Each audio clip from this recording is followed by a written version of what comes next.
because even they are tested, it's connected. Sir, my friends, for joining. It's 11 o'clock and we will be starting in a few minutes from now. I can see Dr. Lamptey has joined us, which is wonderful. You're welcome, ma'am. Thank you.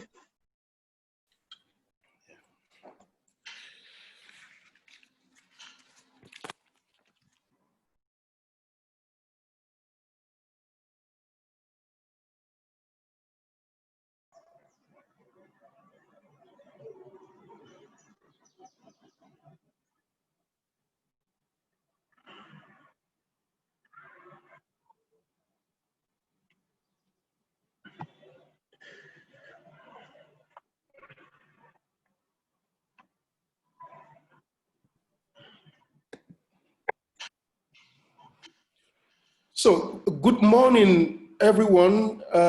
We are excited to have you all, and all the panelists are here. Dr. Kole, Shettima, sir, you're welcome. Thank you, Romy. Hi, Tony. Hi, Comport. Good morning. Morning, morning. Good morning. Tony's mic appeared to be muted. Yeah. Okay, right. He's here now. Yeah. Good morning, Dr. Shettima and all. Romy, how is everyone? Nice to be here. Thank you. Thank you.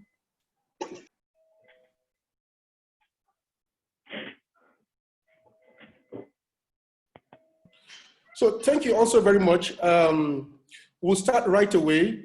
And I can't be more excited at having the resource persons in attendance today, the caliber of resource persons that we have. And I'm also excited at the participants we have in the room.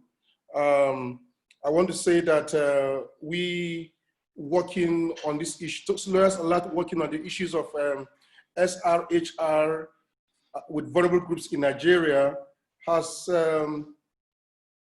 given us some feedback in terms of the fact that with COVID-19, organizations are going through challenges in how to be proactive in the sustenance of the gains of all what we are doing.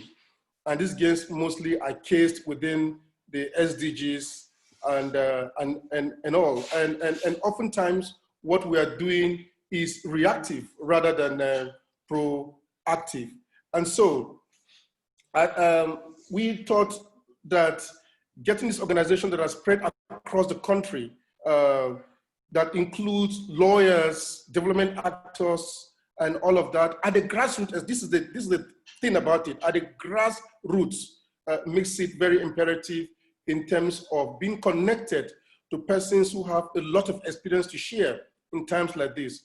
We've seen Ebola, we know of TB, and now COVID-19, all the isolation that goes with it. What has come with COVID-19 is the enforced lockdown and all we're seeing now, the new way of life, the virtual way of life, and all of that. The challenge, however, is this new norm. How can grassroots organizations grapple with it and still be able to further push upon the little gains that we've had? Because as it is now, my friends, things are eroding fast. Marginal gains are being threatened.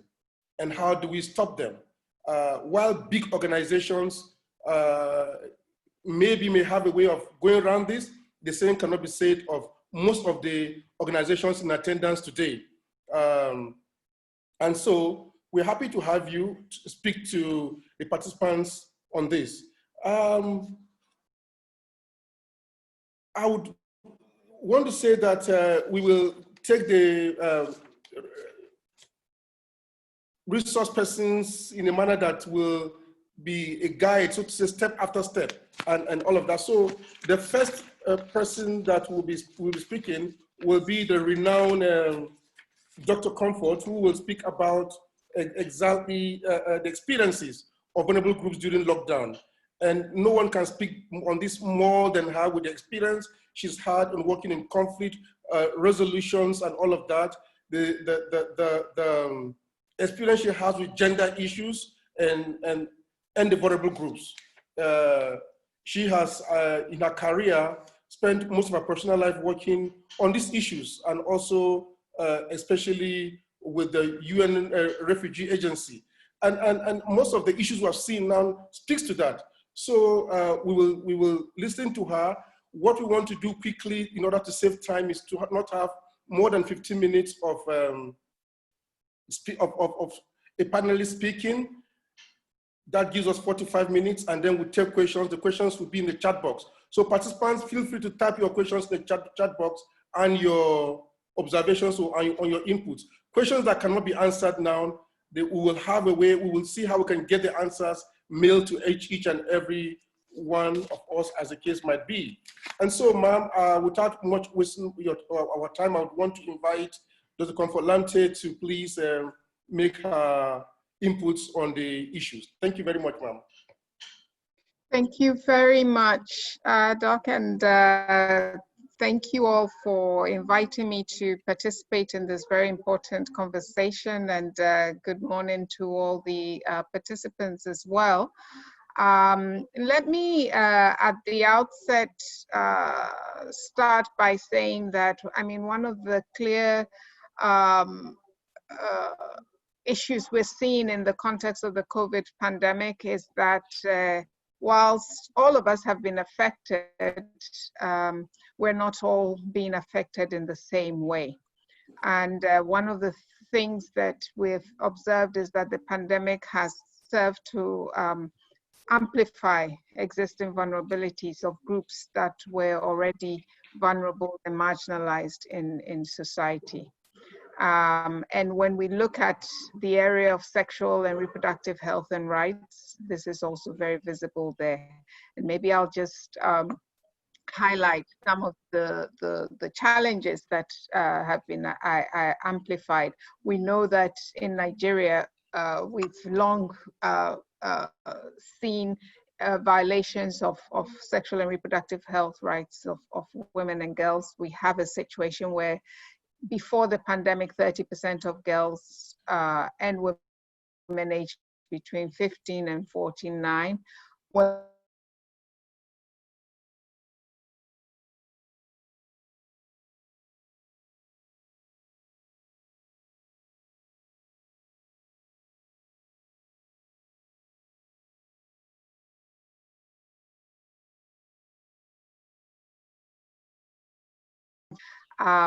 we have also seen that in many cases, services or centers that can respond to sexual and reproductive health services do not exist in many states.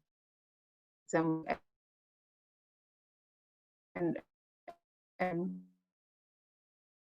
women and girls often don't have things like their contraceptive needs met. So the experiences of many of the need for us to revisit and rethink organizations can protect vulnerable groups in the face of this current crisis and also in the context of future ones.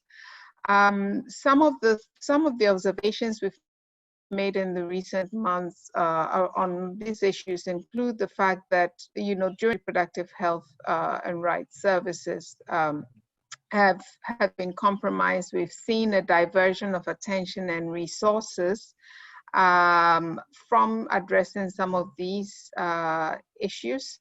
And we have also seen that as a result of the lockdown,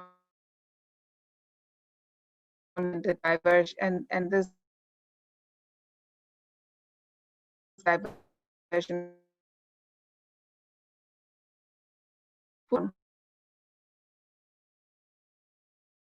shows that 40 of the states that were sent reports, and we also the culmination of this being the declaration of a state of emergency on gender by the Governors Forum. We also know that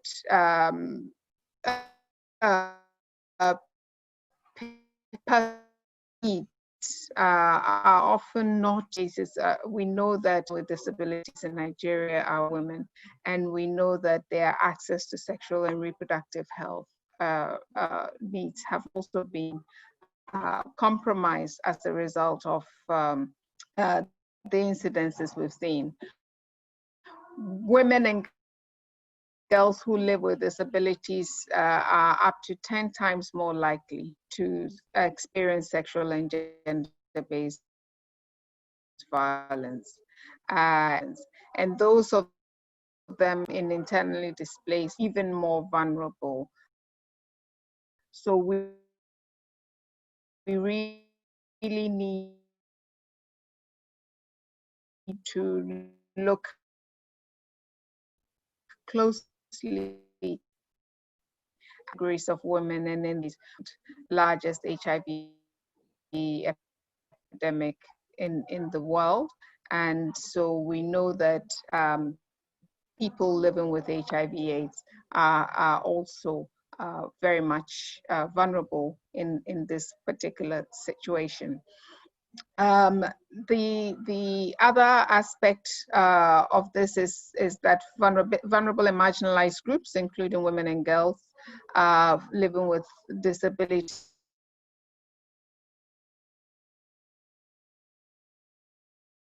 also face barriers in terms of decision making to address their priorities in this kind of pandemic is also compromised. I'll say a few words about what we as UNwomen have tried to do also since the onset of the pandemic, and those are starting points, and there's more that can be done as well. So for instance, during the lockdown, we as UNwomen and guidance notes to the presidential task force on COVID, ensure that disabilities affecting women and other vulnerable or vulnerable representative on there, which was WHO.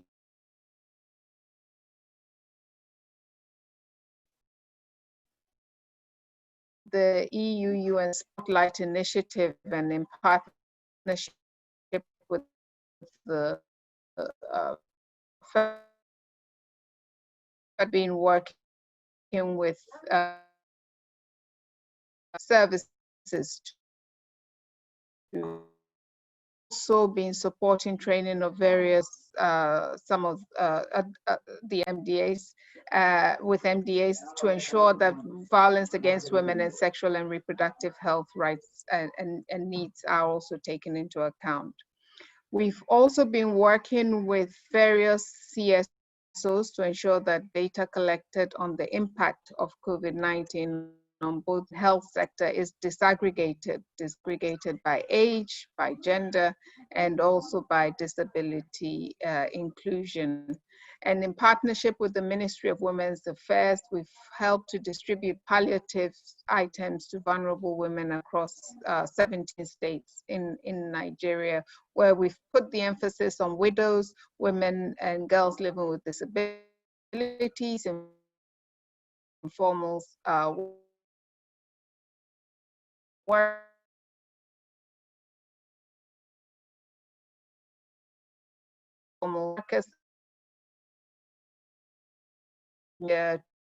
traditional and youth-led organizations to lead in efforts to combat the menace of gender-based violence in their communities. In terms of lessons learned also for future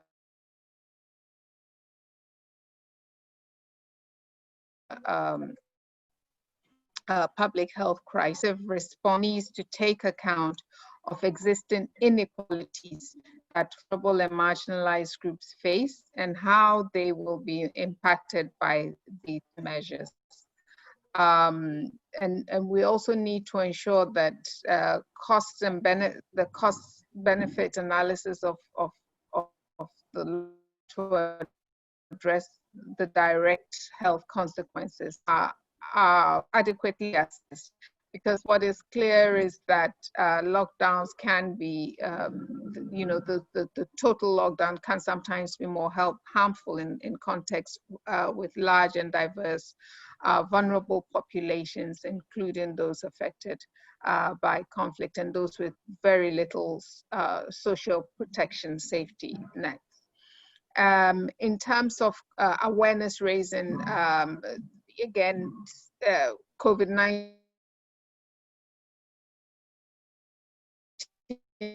awareness programs have to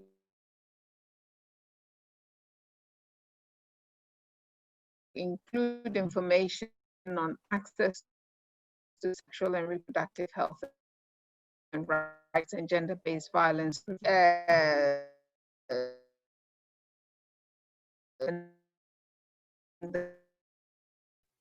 most basic information that we go and access and so these sort of rights are important. Again, need specific health. Also consider the meaningful inclusion of people with special needs, use of sign language, closed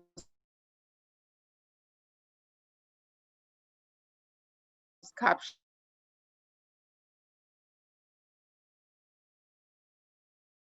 and other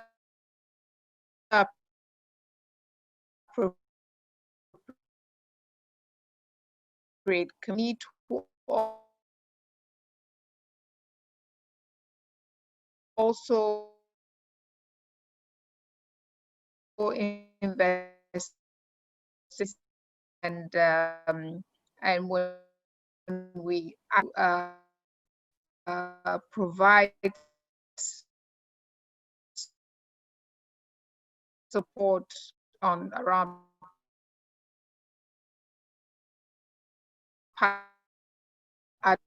advocacy and support to act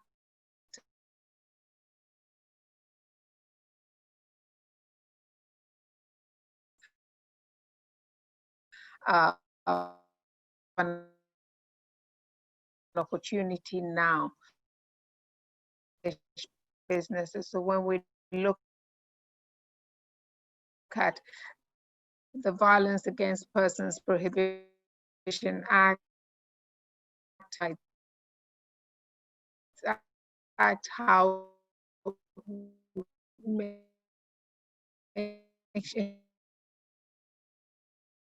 collection on different impact of public health crisis on vulnerable groups, because this in itself will also be useful in supporting some of the high level advocacy that needs to be done.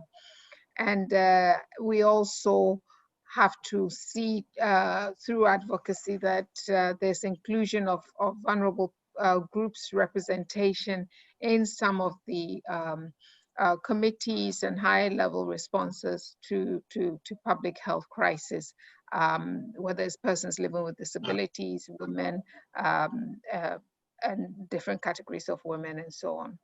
And finally, we also need to invest in amplifying the voices of vulnerable groups through community engagement platforms and coalitions that are established in response to these pandemics.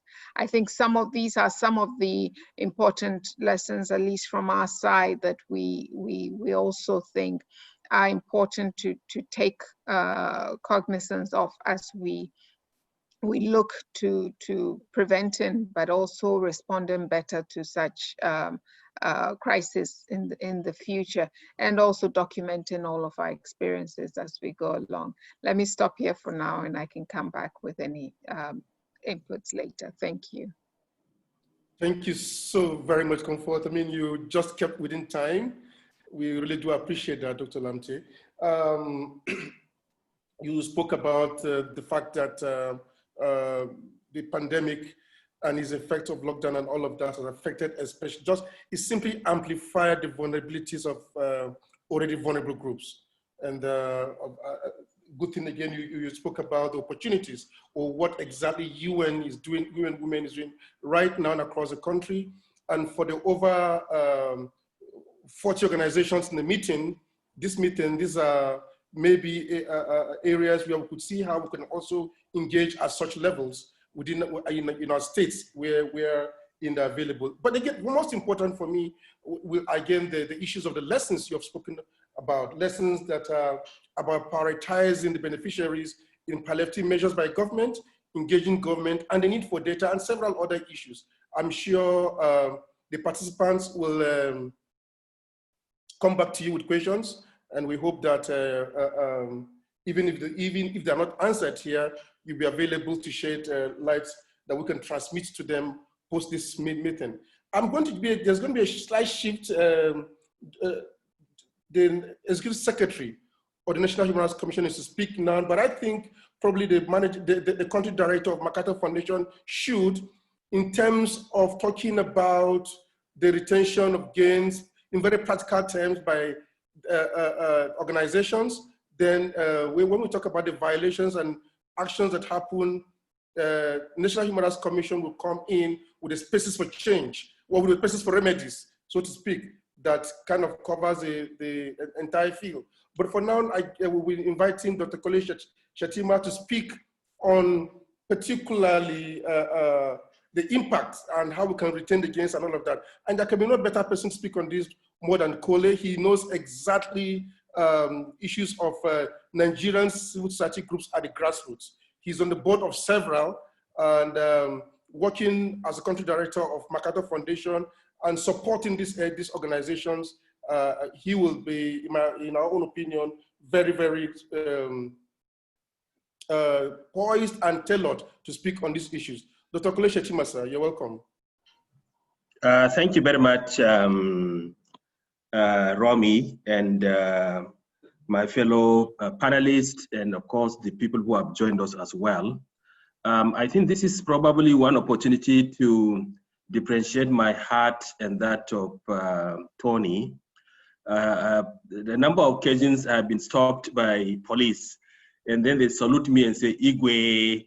Then I try to explain them the difference between the two red caps. So mine is a wine color, and that of Tony is a red color, and they all have different interpretations and everything. So I think that for those people who probably in Nigeria who don't know the differences between the Kanuri and the Igbo hats, I think this is one opportunity for them to know the difference in terms of what they are and other things as well.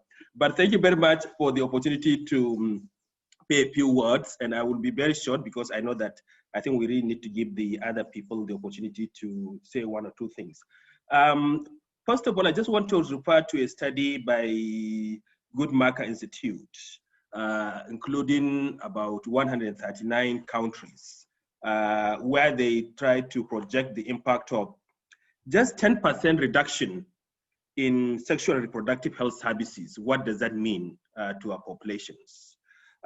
They say that will result in nearly 48 million additional women with unmet need for contraceptives, for modern contraceptives. 10% reduction just in terms of access to in terms of reduction services will nearly increase 48 million women of unmet need for contraceptive services, which is a very, very huge number.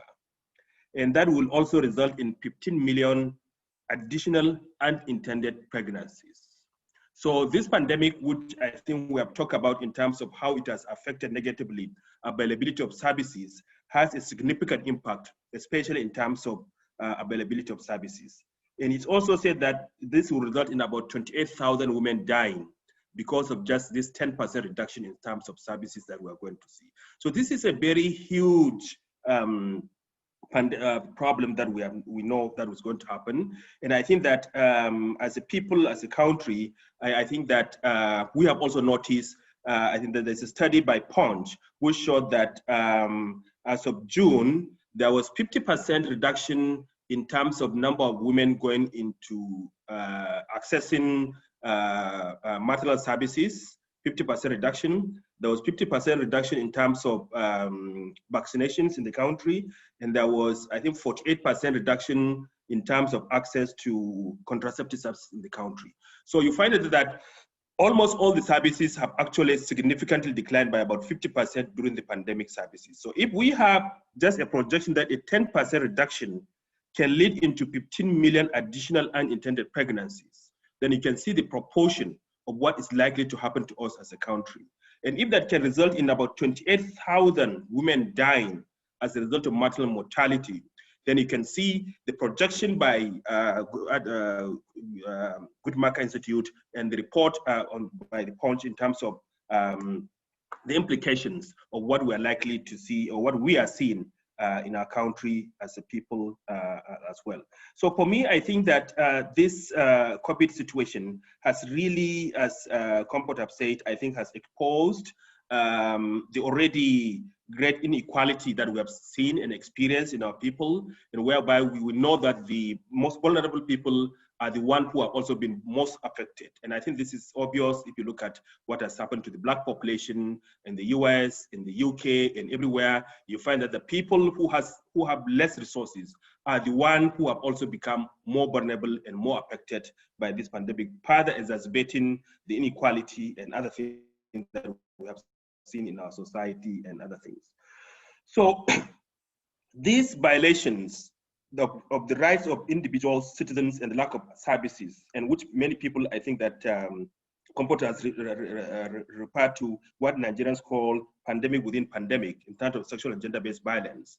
And I think the data from the Inspector General of Police, where he was talking about the report about 717 rapes reported, I think it's one of the frightening figures that we have seen in terms of how our women have been affected in that one.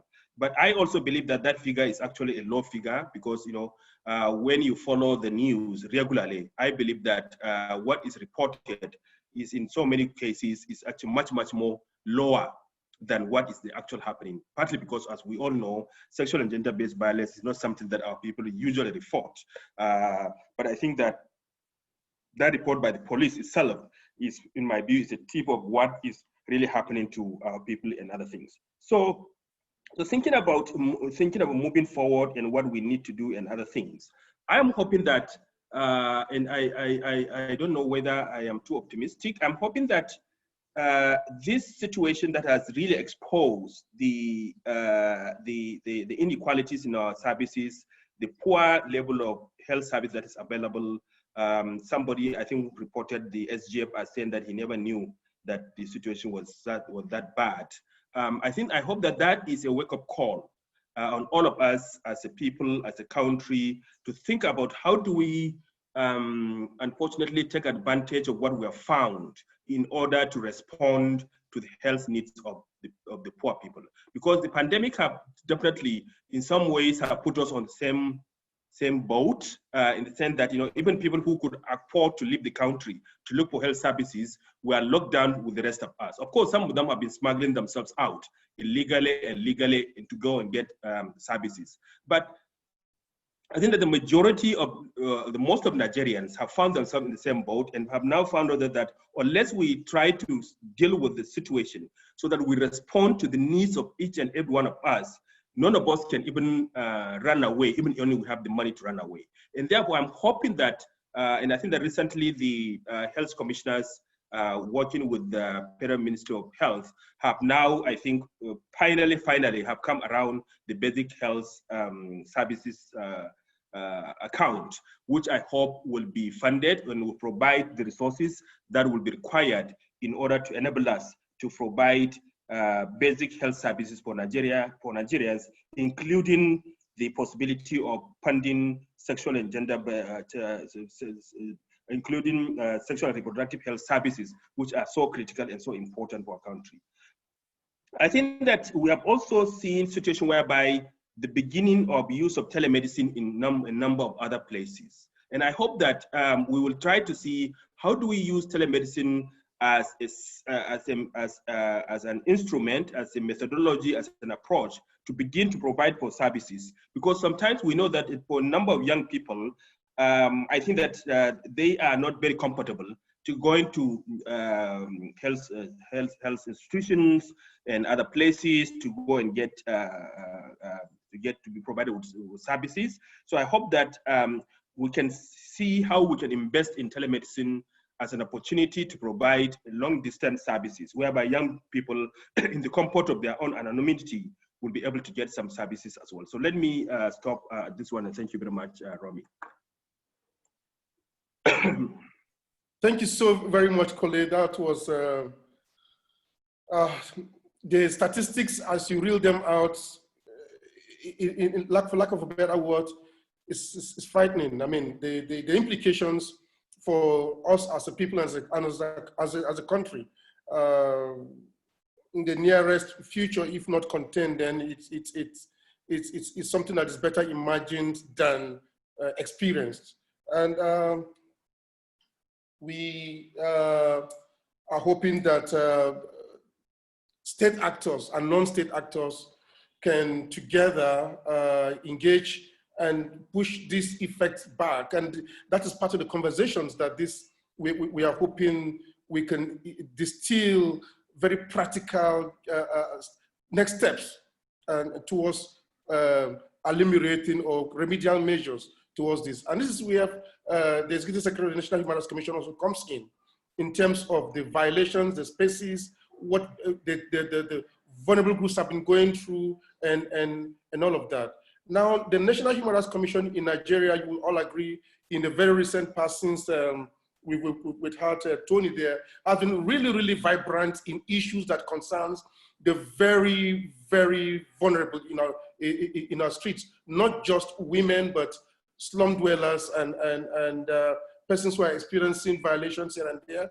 Women particularly have been very prominent in terms of the violations they've suffered, whether female sex workers and all of that. Under the National Human Rights Commission has been very active in that. But COVID-19 has brought new challenges, as we've heard from what Dr. Comfort said and Kole. But we were inviting Dr. Tony Ojukwu to speak on the spaces for change, sir. You're welcome. Thank you very much, Romy.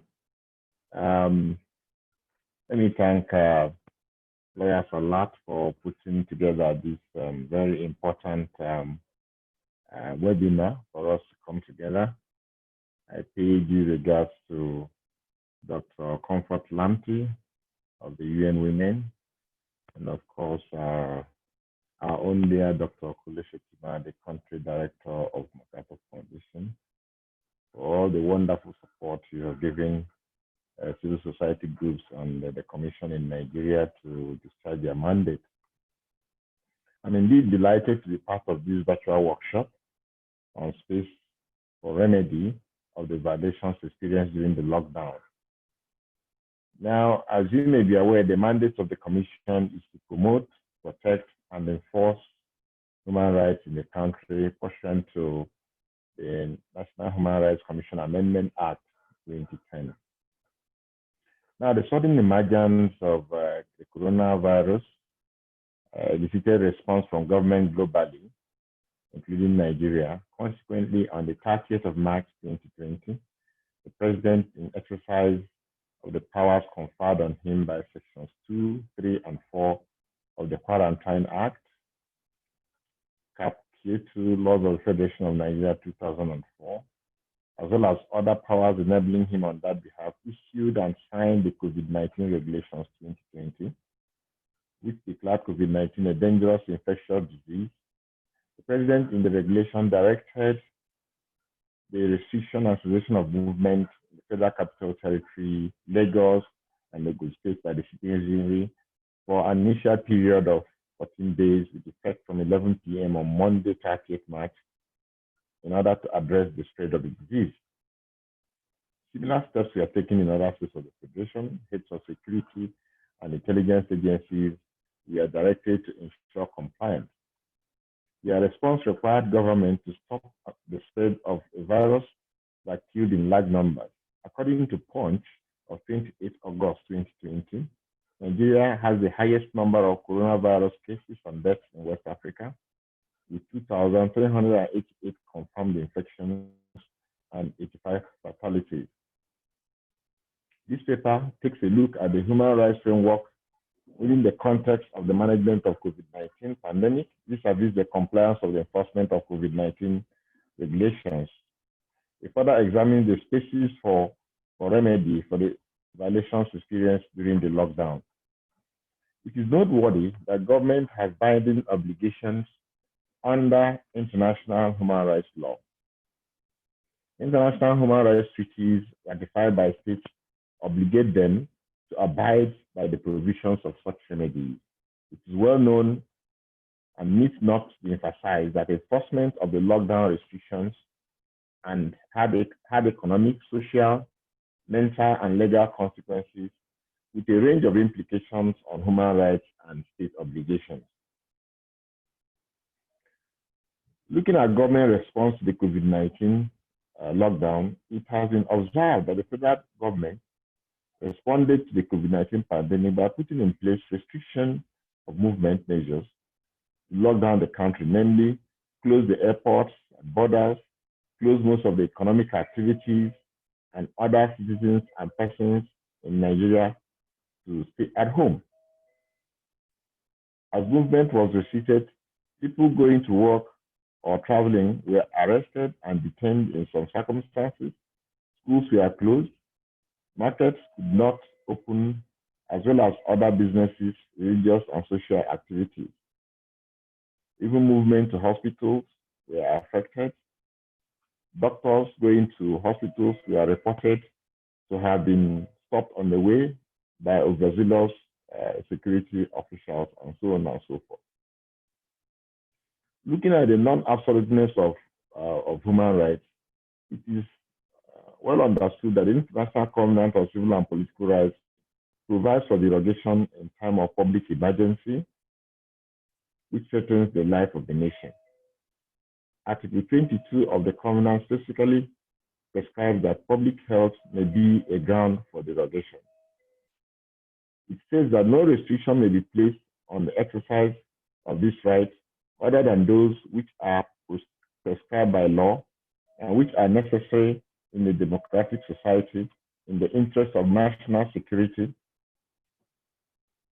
or public safety, public order, the protection of public health, or morals, or the protection of the rights or freedom of others.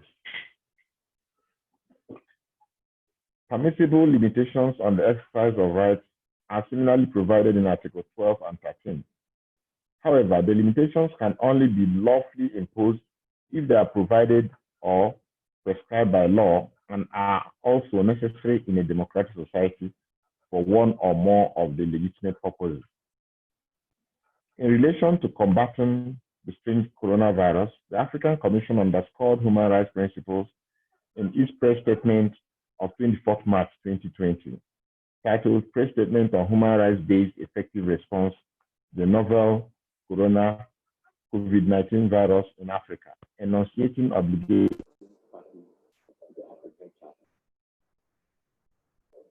The following statement of the African Commission reinforces the centrality of respect for human rights and people's rights.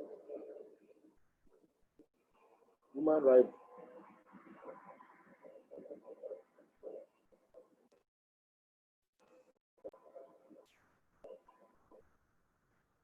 Hello?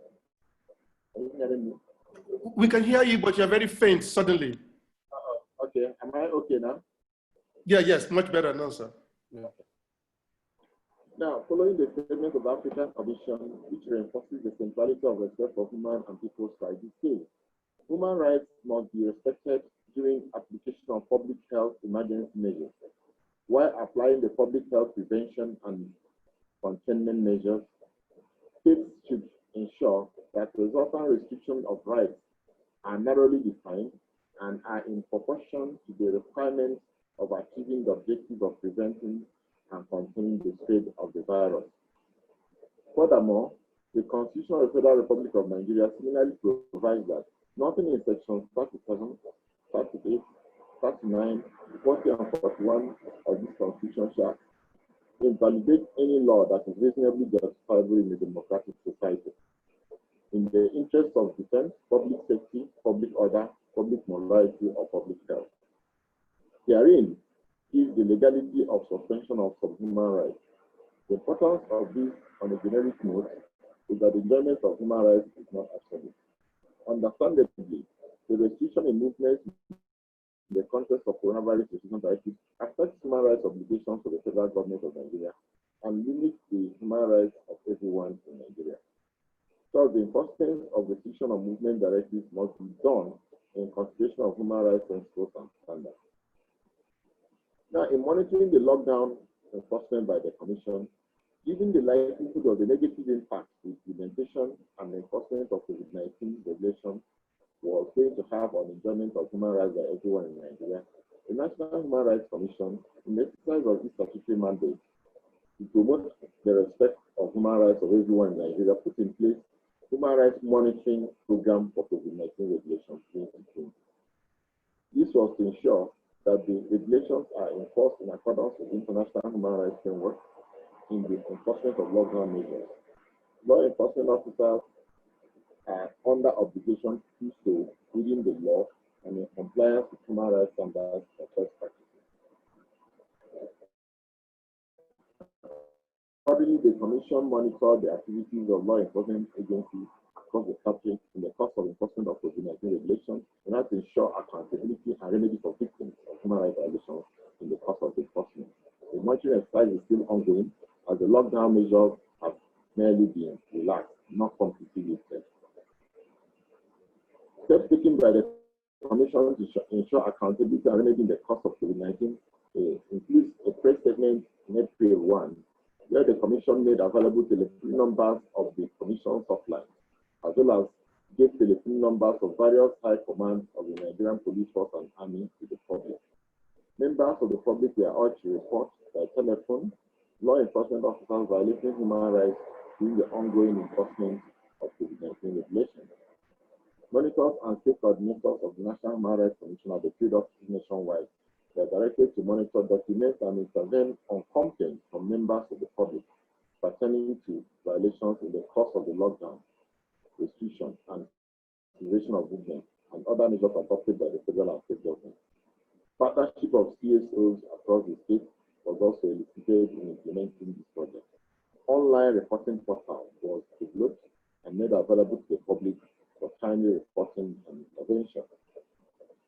Now, data and information have been collated pertaining to violations allegedly perpetrated by Nigerian Police Force, the Nigerian Security and Civil Defense Corps, the Nigerian Custodial Services, and the Nigerian Army, and by private persons. These allegations of human rights violations cut across various thematic areas, such as the right to life, right to liberty of persons, freedom from torture, inhuman and degrading treatment, right to liberty of persons and freedom of movement, right to fair hearing, domestic violence, sexual and gender-based violence, among others.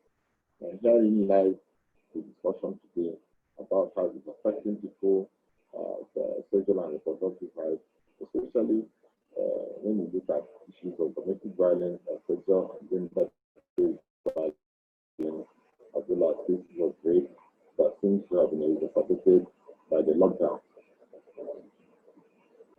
The collated complaints have been analyzed and allegations against security officials extracted. Hello? Hello? Hello? You just your volume has been very low, and participants are asking whether could it be something to do with your microphone, sir? I think it has to do with my microphone. Am I okay now? Well, yeah, except when you start speaking for London, it drops badly. But yes, I mean, you have 4 more minutes, so we're trying. Okay. We can try and hear you, sir. Yeah. Okay. The collated complaints have been analyzed, and allegations against security officers extracted and disseminated to respective security institutions, urging them to activate and deploy their internal mechanisms to fish out alleged perpetrators for accountability and remedy in relation to their conduct. The Commission is currently following up on this. More so, the report has been shared with Presidential Task Force on COVID-19, highlighting particularly law enforcement agencies indicted for human rights violations, with the aim that the task force will ensure further investigation of the allegations, accountability, and remedy. So far, the Nigerian Security and Civil Defense Corps has sent some report of accountability action taken in some of the allegations against its officers. That of other security agencies are still being awaited. Other human rights abuses recorded, such as domestic violence and sexual and gender-based violence, are being handled by respective state offices of the National Human Rights Commission based on facts of each case and aimed at ensuring remedy for the victims. The National Human Rights Commission monitors address some of these complaints that could be handled immediately, such as facilitating release of those detained in connection with the restrictions. In addition, the National Human Rights Commission has forged a partnership with Lamptey and the Nigerian Police Force aimed at collaborating with each other in ensuring accountability for cases of rape and sexual and gender-based violence. It is also collaborating with Ojukwu and the Spotlight Initiative. The Commission is holding public hearing on sexual and gender-based violence. This was slowed down by the COVID-19 lockdown. The hearing will resume soon in Ebonyi, Cross River, Gombe, Sokoto, and other states where cases of AGB and rape have been reported. Furthermore, the Commission, in collaboration with Ojukwu and Office of the Vice President, has developed an on-stop platform for reporting and addressing cases of rape and SDGs. The platform has toll-free numbers of 0800 MHRC GBV and 112, and is operational for 24 hours, 7 days in the week. The platform connects survivors to service providers in response to complaints on rape and SDGs. This is also aimed at galvanizing data to improve response time and intervention. In our recommendation and conclusion, the management of COVID-19 pandemic or other state of affairs necessitating adoption of emergency measures has serious implications for human rights. Such implications involve limiting basic rights of citizens and persons in Nigeria, with direct and indirect impact on economic, social, mental, and various aspects of life and livelihood. Limitation of these rights are, however, not absolute. It is therefore obligatory to strike a balance between the enforcement and human rights. Government and its agencies ought to comply with human rights standards in enforcement of the emergency or other measures. In this context, it is imperative to strengthen partnership among civil society organizations and the National Human Rights Commission in order to scale up monitoring and accountability systems in the course of law enforcement, to expand the space and ensure access to effective remedy for victims of human rights violations, especially the vulnerable groups.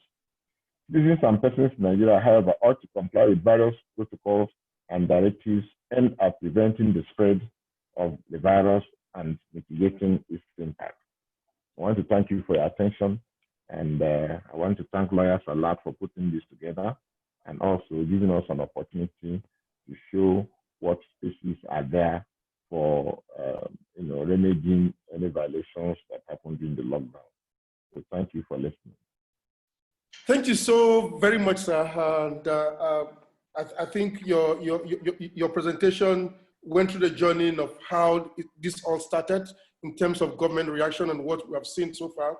But more importantly for us is the zones or the cities you have mentioned where National Human Rights Commission will be having sittings for our for the citizens to go in there and ventilate their concerns and hopefully have some measure of relief as that will come alongside other spaces. Thank you so very much, sir. We really do appreciate that insights. There are a few questions that we've had from participants, and so I guess we can't address all of them. We'll just pick one for each participant to respond to in 2 minutes. We just have 10 more minutes to go. There's one particularly for Dr. Lamptey. It says the lockdown showed a heightened increase in violations, especially in the northeastern part of Nigeria.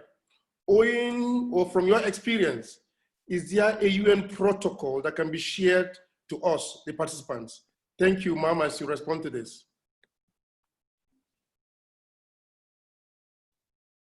Thank you very much. And indeed, I think I also highlighted in my presentation that we also observed similar incidences of increased violations as well on gender-based violence during the lockdown.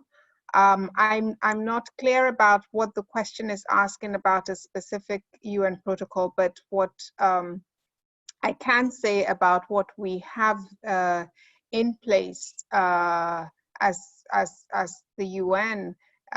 You know, even before the lockdown, particularly in the Northeast, we did and still maintain a framework of support to victims of gender-based violence.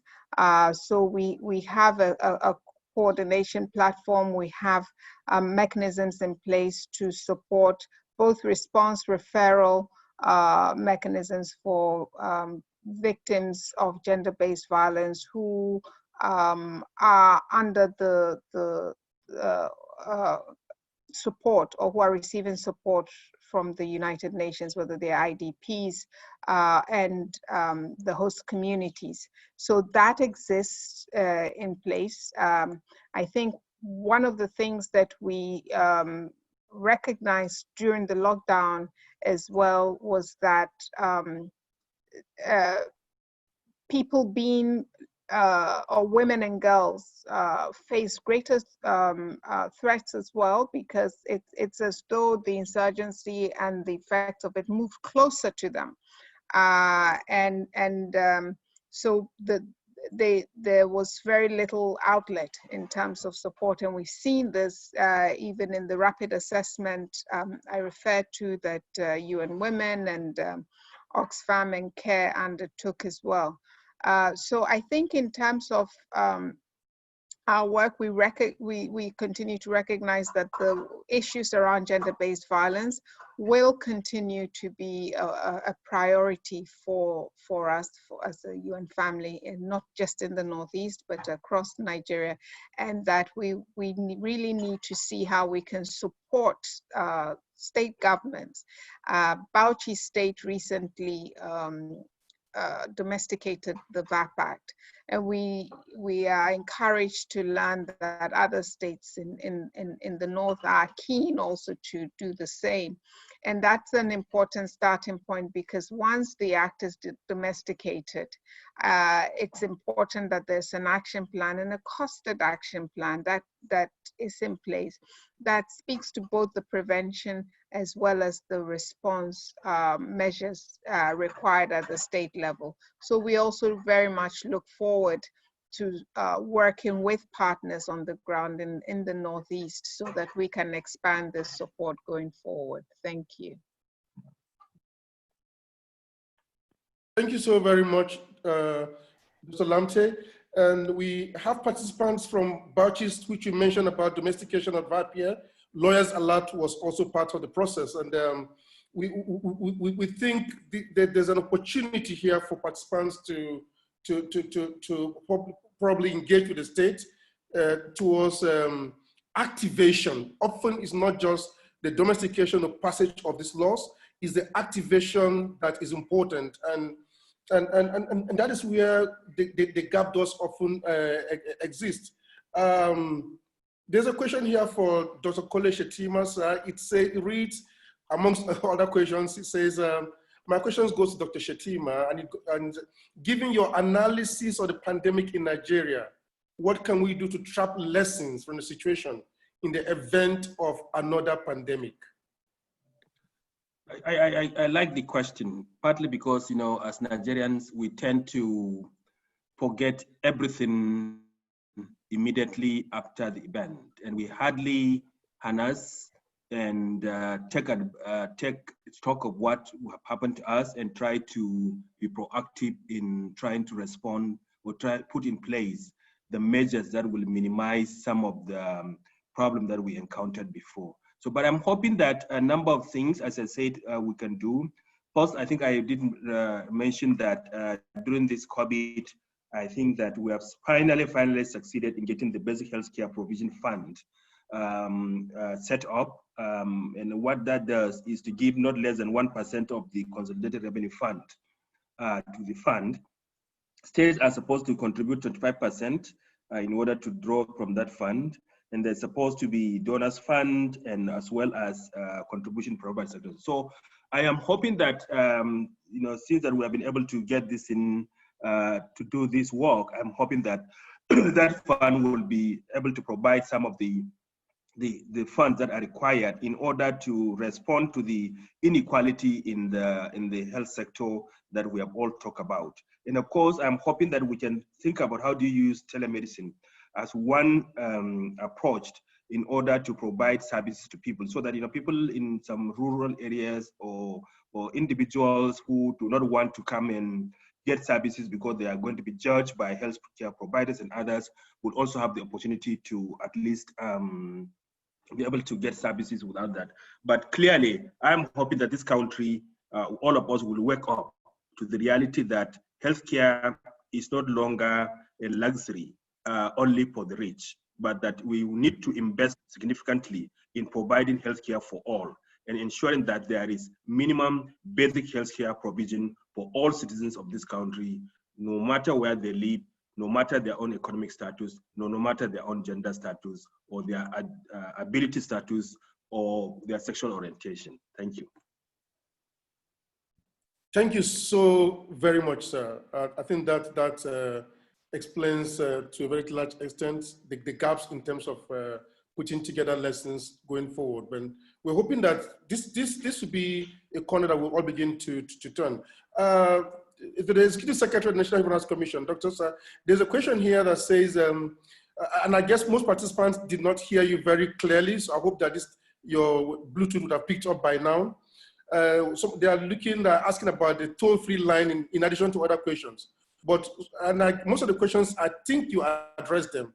Probably they were not listening at the time. They lost, your voice dropped at the point. But one question I just want you to quickly maybe adumbrate on says, the NHRC recently released staggering statistics on police brutality and other human rights violations during COVID-19. How does the Commission intend to take this forward? Yeah, thank you very much. Well, on the toll-free lines, we have with the NCC number 112 is the toll-free line, and for the NHRC call center we have 0800 NHRC GBV.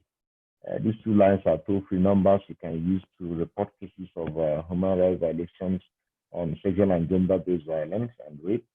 And the service providers will be linked up under the ONSOP platform to deal with this. The partnership between the Commission and CIWA. Now, on the issue of allegations of human rights violation against law enforcement agencies, especially the Nigerian police force, when we made our report known, and we had to articulate and put together all the violations against the various security agencies. Of course, police had the highest number of violations, and these violations have been forwarded to the Ministry of Police Affairs that is oversighting the Nigerian police force to make sure that these violations are accounted for. We have sent a reminder to them, and we're expecting them anytime from now to give us a rundown of how far they have gone with holding the officers accountable. I was even discussing with Romy Mom recently that we should also involve the Police Service Commission, which actually has the mandate to discipline police officers so that the accountability in respect of these violations during the lockdown can quickly be implemented. We have also enumerated all this and forwarded to the Ministry of Defense so that they can hold the Nigerian Army to account for all this. We are expecting a feedback from them. for the allegations against the correctional services and the civil defense, we have also sent or compiled all that and sent to the Ministry of Interior. So far, it is the Nigerian Security and Civil Defense Corps that has written back to us and provided us with accountability action taken in some, while they are still investigating some others. So we are flowing up on this. We are not allowing them to rest. We are going to expand our strive by also linking up the Police Service Commission to make sure that the ones against the police, which is the highest number, that something is done. So we'll keep tracking this, and we'll make sure that things are not swept under the carpet as far as these violations are concerned. Thank you. Thank you so very much, sir. And thanks to everyone that has participated in this webinar. We had 1 hour for it, and our panelists are really very busy persons, so I guess they have to go on to other issues for the day. I want to specifically thank our 3 panelists immensely for taking time to be with us and for sharing these lessons with small and medium-sized organizations at the grassroots. In attendance today, we had over 40. At times, I could see the numbers would bump up to 50, as it were. I mean, this is the opportunity they have to listen to development actors of repute at this level. And we can't thank you enough for giving them this opportunity. What Lawyers Alert is doing is working with them to strengthen their capacity so they can effectively deliver on their mandate at the grassroots. We'll also provide them with data on issues they're working with through our online tool that automatically analyzes violations and sends it out so that state and non-state actors can use that data for tailored and informed interventions. I just want to say again, thank you also very much for being here to speak with them. They had a lot of questions. I will beg and crave your indulgence that we send some of these questions to you. If the answers come back, then we can send them down to these organizations that are working at the level it matters most. Oftentimes we are carried away by, or rather we are so engrossed in what is happening where we stay, urban areas and all of that, but there's a whole lot more that is happening at the grassroots. And what Dr. Comfort Lamptey talked about, for example, about the pandemic coming to amplify the challenges of those already vulnerable is key. It's really very important. The statistics reeled out by Dr. Kole Shettima with regard to the morbidity rate with maternal or during childbirth is frightening going forward. And what Dr. Ojukwu spoke about, the security agencies not returning back with feedback based on all the violations that have come is a cause for concern. And for civil society actors is for us to begin to also ask questions, and hopefully some form of engagement will bring forth the reaction from these agencies so that people and vulnerable groups that have suffered violations are to a certain extent remedied. Mental health is an issue, and I'm happy Dr. Kole Shettima spoke about the issue of mental health. It's one issue we take lightly, but it's also greatly affecting us as a people. So I just want to thank you all again for participating. I'll just ask the panelists to speak just for 1 minute, just a minute to round up. I'll start with Dr. Comfort Lamptey. Just a minute, last word. Thank you very much, Rami. I actually just typed a little message to say thank you to everybody, to Dr. Ojukwu and to my dear brother, Dr. Shettima as well, and to our excellent participants. I think this is a conversation that will continue. And as Dr. Shettima said, we have to do better in terms of really taking the lessons from this. Even after we hopefully overcome this pandemic, to do better. And as the UN Secretary General has underlined, you know, this pandemic is an opportunity for us to build back better. And building back better means that we really have to ensure that the principles of leave no one behind, the principles of ensuring that we have social protection mechanisms in place that can protect the most vulnerable in any crisis in the future, taken on board in our planning for the kinds of economies, the kinds of healthcare systems, and the kind of relationships, gender relationships that we want to foster in the future. So I would ask us all to look at this as an opportunity and continue to engage in that manner, so that we can actually, at the end of it all, have a much stronger country and much stronger systems in place to protect all citizens. Thank you very much. Thank you so very much. Dr. Shettima, sir. Also, just to say thank everyone, my co-panelists, of course, you are the moderator, and all the others who are participants at this. One point that I just want to reinforce that Comport has made is on the issue of learning from experiences and other things. I always say that we are lucky that this pandemic, at least the first in this case, happened in Lagos. We are lucky because it happened in Lagos, because Lagos had the experience of Ebola. And I think that experience helped a lot in trying to respond to the situation and other things. If this index case had happened in some other places, probably the situation would have been worse. So I'm hoping that given all the infrastructure, given all the experience that we have gained over this period, I hope that we'll use it in order to respond to some of the other challenges like Lassa fever, which we know kill a lot of our people, but we haven't taken it seriously at the people.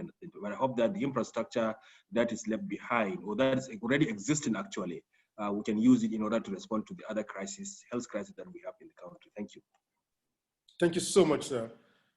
Dr. Ojukwu, sir. Thank you very much for this last opportunity to make one or two comments.